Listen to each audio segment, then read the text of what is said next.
आज सकाळू सकाळू उठिकी मु फल खाଇବା बसी पड़ी। ये देखुना मु लिचुर मंजी छड़ेकी केमती लिचु खाଇବା लगुच। मोर सब प्रकार फल बहुत ही पसंद। आज दीपर पुट्टू भाई आम घर को आसते आई को कहीकि पुट्टू भाई सहित घर को जाइली।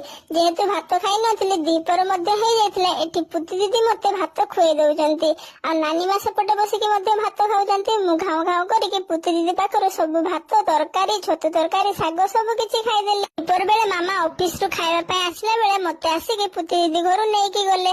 तापर मु मोर जेहेतु खाई आसती आई पाखरे जाइए शोई पड़ली। आ संध्या बेले आज मामा आसिक ऑफिस मत पाठ पढ़ाई बसी पड़ी। मोर पढ़ा टेबुल बाहर कर नहीं खाता बाहर कर नहीं पेंसिल बॉक्स आनिकी मु मोर होमवर्क करने लगी पड़ली।